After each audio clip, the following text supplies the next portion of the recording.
And we welcome you to this special edition of Sports Wrap with Jason Page.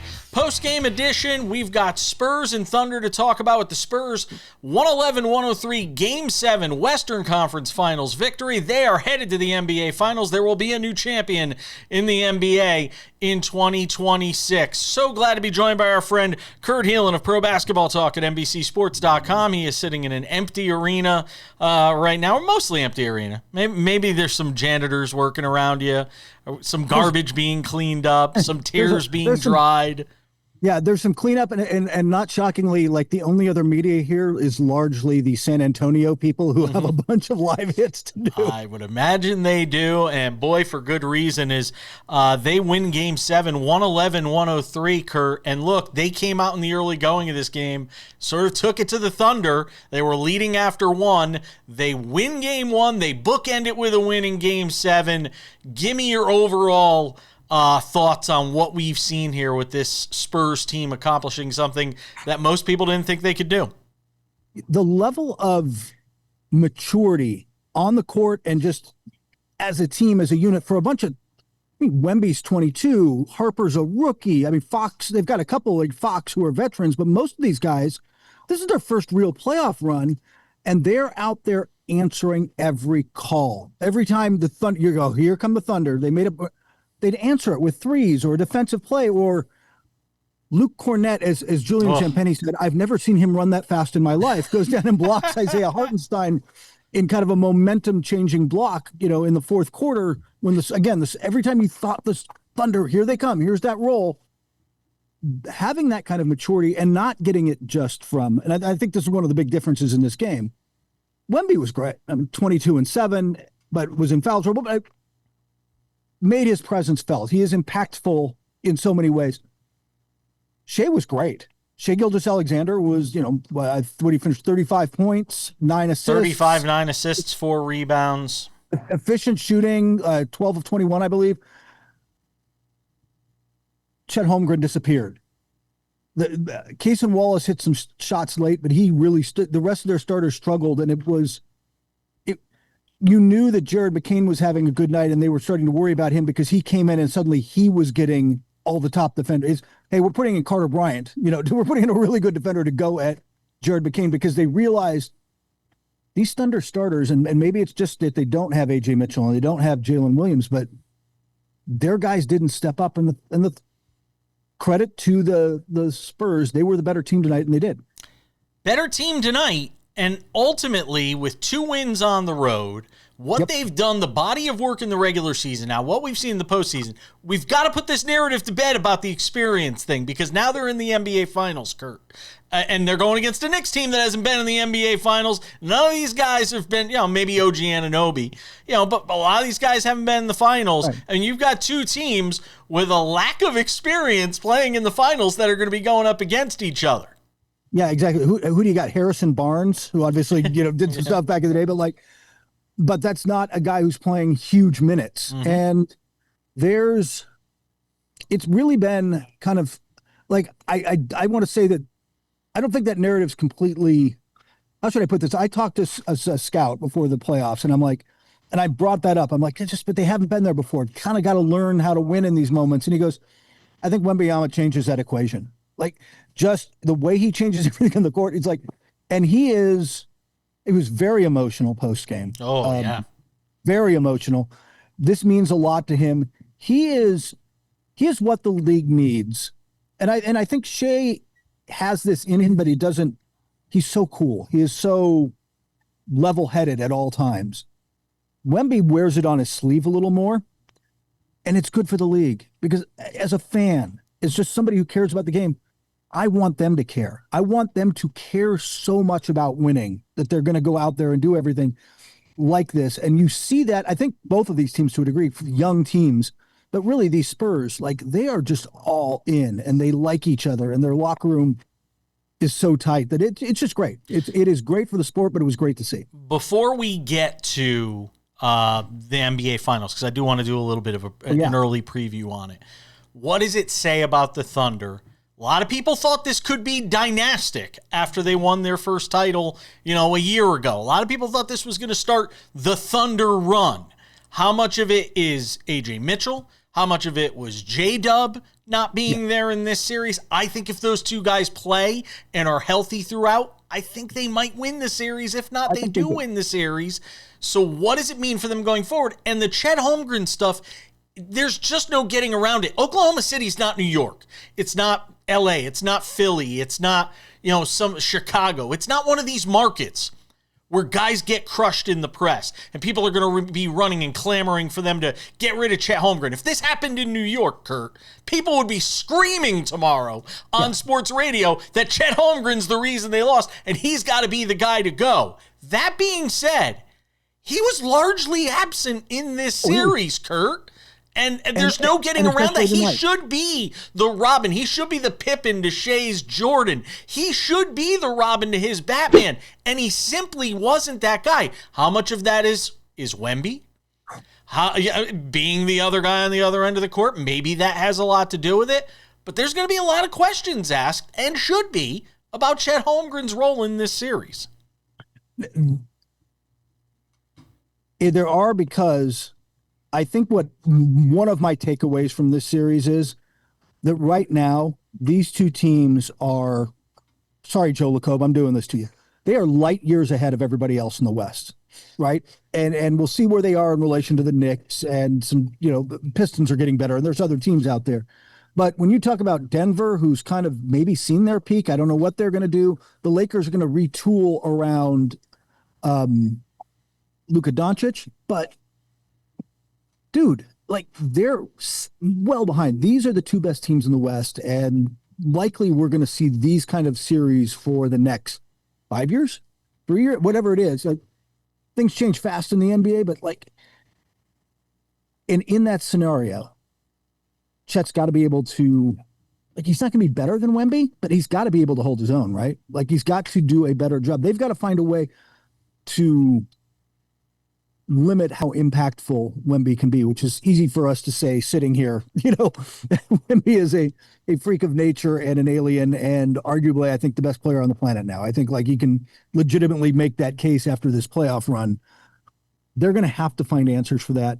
They're going to have to find that depth. But I think, to your point about the injuries, that's where these two teams are. If they meet in the finals next year with similar but tweaked rosters, and it's Dylan Harper that has to miss the series, but AJ and Jalen Williams are healthy, it flips. I think the margins are going to be that thin between these teams for the foreseeable future. All right, let's do an early preview, because it's never too early to preview the NBA Finals. We got a few days, and you'll be using that time to run to San Antonio, figuring out a way to jog to San Antonio for Game 1 of the NBA Finals between the Knicks and the Spurs. The Spurs come in as the early favorite, Kurt Helin. Yes. I think they're minus 200. The Knicks are plus 170. I got to be honest. That number surprises me. I'm running to my nearest legal bookmaking institution, and I'm taking the Knicks at plus 170. They beat them 2 out of 3 times this year. I know this Spurs team has grown and matured going through this battle that was the Western Conference playoffs, but I think the Knicks match up with them well. Especially without J-Dub, right? One of the advantages we saw, and it's not going to be as big an advantage, but one of the huge advantages the Knicks had over the Cavaliers was on the wing, right? Nobody could match up with OG. Nobody could match up with Bridges. You could really use J-Dub in this series, and AJ to a degree. But really, you've got to have that big, you kind of forget, Sam Williams is a big guy. He can defends well on the wing. So not having him will be an issue. I think it's a much more intriguing matchup. I am curious if not only if Mitchell Robinson plays in Game 1. I know he's gotten the surgery and he wants to play through it. Guys after the surgery are usually out longer than that. We'll see what happens. But how effective can he be? It's not like they rely on him for shooting. He doesn't have to shoot. All he's got to do is be the body that knocks Wemby off his perch a little bit. And you need somebody. You've got to have somebody be the Hartenstein. Isaiah Hartenstein did about as well as humanly could be done in this series on Wemby. and you need somebody to play that role, and Mitch is got to be some of that. So I think there is some of that. I still think that, look, I think the Knicks can win this. I'm not going to end up picking them. But I think the Knicks, the way they are playing right now, they are so hot. They are so confident. So they are so they've got to get back to running the offense. They didn't have to run the offense as much through Cat in a high post kind of way in the last series because you can just hunt Harden, right? Like at the end of the day, all right, Evan Mobley's making this difficult. We'll just hunt Harden. There ain't no Hardens. Like you're done getting easy buckets, man. There's nobody to hunt here. That's that simple. And I mean, Shea went after Julian Champagnie tonight. Like Champagnie's a good defender, like a legitimately good defender. But that was the weakest link. And so I am curious, but if they can maintain that level of shooting, if Landry Shamet and the bench and the 8 guys deep continue to be that tight, I think they've got a chance. I really do. I told you before, I came around to them. I was a little slow to them. Like, I'm like, all right, they're hot right now. But I think what they found is more than just hot. I think that there's some substance to it that can get them there. I'm still not totally sold that. I think they're going to really struggle to defend in this series. So we'll see how it goes. It's going to be fascinating to watch. If you were to point to one thing that's the difference between what we saw in the NBA Cup final versus these two teams going into the NBA finals, what would you say that is? One thing to watch from that game, I went back and looked at my notes from that game because I was in Vegas for that. Mitchell, speaking of our buddy, Mitchell Robinson was huge in that game on the offensive glass. He was massive in that game on the offensive glass for them. They're going to need that from him. They're going to need a lot of second chance points because you're not going to be able to shoot as efficiently against the length and physicality of the Spurs. So I think that's huge. I think this is the real test. That was we're talking about it. This was a much more mature San Antonio team. And they said all the right things post game about, we got to win 4 more. And then Biyama was like, we've got 7 more games. And he kind of corrected himself. He's like, well, 4 more wins. But I think I am curious if there's a little, because I know the Knicks are hungry and we know they will be gritty and we know they're kind of riding that high. Is there going to be kind of a letdown in game 1? Or are the Spurs going to come in and be, having come out of this series and run into kind of a rusty, frankly, probably Knicks team? Are we going to see another one of these Spurs up by 12 early kind of things? I think it is. That's impossible. I think it is a fascinating game 1 from the perspective of this 15-round fight ending, the Spurs having a couple of days and then having to jump back into the fire against the Knicks. The Knicks on the long layoff. Yep. I mean, the storylines go. I think watch game 1, if that game is tight at halftime, I love the Knicks. Because there's a chance they get run out of the gym on night 1 with the Spurs on adrenaline and the Knicks on the layoff. If the Knicks play the way they did again in game 1 against the Cavaliers coming off that layoff after beating the Sixers, they're getting run out of the gym in San Antonio. And it's going to be a very hyped crowd. Also, it's going to be interesting to see. I think it's going to be a little harder for Knicks fans to get in. Oh yeah, this is in Cleveland, man. It would have been harder it would have been harder in Oklahoma City. I think they'll get some tickets in San Antonio, but it ain't going to be many. No, it's not. It's not going to be the level that we saw in where the Cavaliers fans had rolled over by Game 4. Not that, by the way, not that I totally blame them. If I had tickets for Game 4 and I was a Cav fan, I might have tested the market. True. But that said, I think you're right that game 1 is going to be interesting, and then the adjustments and how they play through that, and how confident, like I said, just how confident. This is a much more mature, confident team, I think, in San Antonio than it was back in December. But those Spurs, we'll see. Those Spurs beat the Thunder to get to that NBA Cup Finals, and we've all been waiting for the NBA Cup Final rematch. I mean, that's always been It's always been the dream. Listen, Adam Silver's in seventh heaven right now, Kurt. No, he is. He is. He's got the NBA Cup, which, a lot of people were kind of skeptical about. He's got the rematch of that. He's got the Knicks in the finals, short of LeBron and the Lakers going against the Knicks. What more could he ask for? He has got exactly what he needs, which is, like you said, the New York Knicks and Jalen Brunson, but the brand, I will still say the Lakers are probably the biggest brand, but the second biggest brand, as big a brand, right? They're the Red Sox to the Yankees, if you want to, however, or Dodgers to the Yankees, however you want to battle that out.